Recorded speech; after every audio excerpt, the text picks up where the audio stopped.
Hello, everyone. My name is Monica Gleberman, and you're listening to Silence on Set podcast. Hi,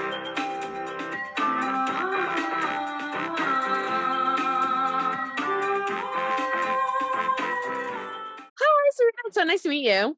Hi, it's great to meet you. Oh my gosh, I have so many questions. So I'm just going to jump in. So I'm obsessed with this movie. I think it's so good on so many levels, from everything from the beginning to the themes to the characters to the ending.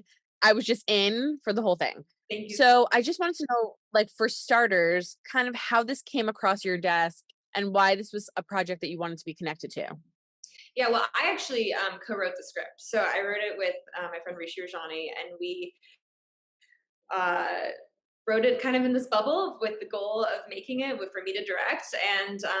And then once we were finished with it, and obviously many rewrites later, we started pushing it forward into production.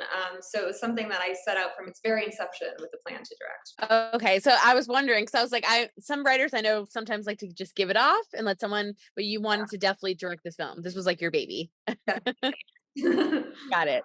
So when you basically, I guess, decide to direct it, get to direct it, and then you get actors like Madelaine on there, you have Melissa Leo, all these wonderful women kind of step into these roles. What was it like for you in terms of picturing it on the screen, like on your screen, meaning like you wrote it out, to now your director's hat, to now you're seeing it in front of you? What was that like?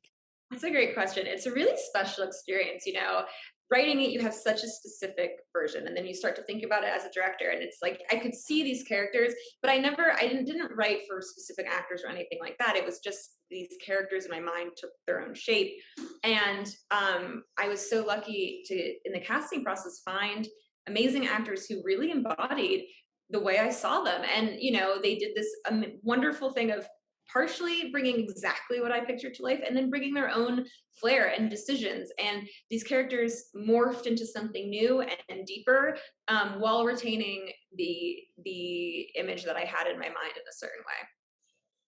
And I want to ask you, because I find this to be the most interesting question for me. How would you describe this film to somebody? Because for me, I was like, well, it's about this and it's about that. There's so many elements. So I was like, I don't know how to describe it. So Yeah. now that I get to talk to the director, how would you describe this film? Yeah, I mean, I would start off by saying it's a psychological thriller set in high school.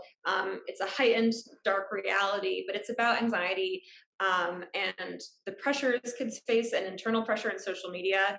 But really, it's about one young woman who is very type A and goal oriented, who is suffering from grief and anxiety. And she, along with another friend, embark on a social media fueled rampage against the people that they perceive as standing in the way of their success. And when things start to go wrong, she decides that she must succeed at all costs, and she begins to actually see a physical manifestation of her anxiety, who's forcing her to embrace her inner dark side to get ahead. See, now that's what I got to say every time. That's perfect answer. Fine. Well, for you, so another question that I have for you too is the fact that it's basically about young women. It's a primarily, if not all, female cast, which was super exciting for me to Almost see. We entirely, never, we never see that. And there was diversity on the cast, which was great. So my two questions, I guess it's like multi-part, is one, what was it like to be able to have all those women on set? Because again, you would think this would be normal, but it's not.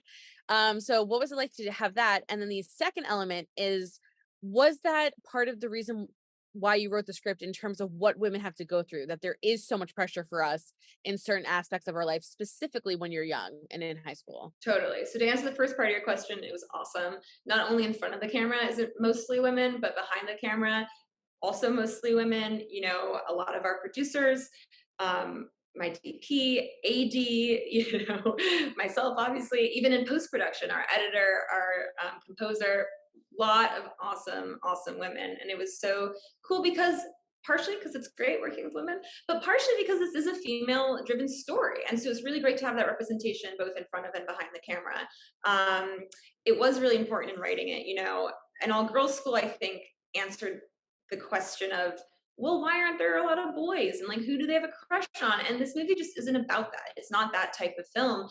And I felt that placing it in this environment didn't ask those questions. It took that out of the equation.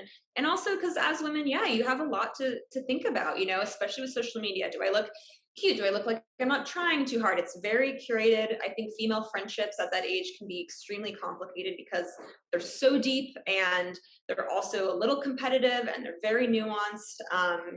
And also, I really want to tell a story about a young woman who has this pressure to succeed, separate from boys and prom and the football, the things you see in high school movies. This is really about her story, her internal pressure, and her unraveling. Yeah, and I loved all of that because there was nothing, because that's so typical, right? Like, oh, well, our problems are all about a guy, or it was just none of that, and it was such a unique movie. I loved how real it was. I like, and I told Madelaine too about this. I suffer from anxiety, and a lot of times you see it in film, and it's not realistic. Like, just to be honest, like it's just not realistic at all to what the experience feels like. The way you filmed it, the cinematography, the sounds muffled, the feeling of what that feels like, all those choices were amazing. So I wanted to ask, why was that such an important element to put into the film to make that one of the issues that she goes through? Yeah, partially because of what you just said. I hadn't seen it in a film displayed the way that it felt. And this is so a movie from Olivia's perspective. It's her unraveling, it's her twisted reality, but we're in her head. And so I wanted to feel that and show that, which I just don't think is often represented. But also because, like I said, this is about internal pressure. So it's not someone yelling at her, you must do this, you have to do this. It's her own pressure, which creates her own anxiety. And it's a very internal film. So it's just important for me to show that and to allow people to talk about it without having it be too real or a drama or too grounded in reality. I find because it is so heightened and so outlandish, it's a little easier for people to say, oh, well, I can relate to a part of that knowing that I don't relate to everything in the film. Only 1 minute left. So I want to ask you, what would you tell fans or why people should come see this film? Like I said, there's so many layers. I could talk to you for an hour about this movie. It's so good. But what would you tell people to come see it? I would tell people that it's fun. It's dark and it's fun, and it's definitely shows pieces that we all experience and know from high school, but in this very heightened fictional lens. And I think that it's really great to see because it'll make you question things. It'll make you question what happened in the script, look back on your own life, maybe talk to people, and it just sparks some really cool conversations. At least that's the goal. And that's what I would love people to take out of it. Well, I want to thank you so much. By the way, I love the ending, which we won't give away, but I love it. I loved everything that you did. And I just want to thank you so much for talking with me. I could not have loved it more. Really appreciate it. I'm so glad you liked it. Thank you so much. I loved it. So congratulations on everything. And I wish you the best. And I can't wait for Thank you. Thank you for listening to Silence on Set podcast. My name is Monica Gleberman. Don't forget to hit that subscribe button and stay tuned for more interviews to come.